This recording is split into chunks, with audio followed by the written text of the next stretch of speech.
తెల్లవారే వెలుగు రేఖలా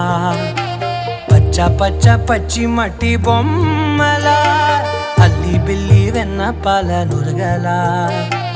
అచ్చ తెలుగు ఇంటి పూల కొమ్మలా దేవదేవుడే పంపగా ఇలా దేవతే మా ఇంట అడుగే పెట్టెనంట బ్రహ్మ కళ్ళలో కాంతులే మా అమ్మలా మా కోసం మళ్ళీ లాలి పాడేనంట.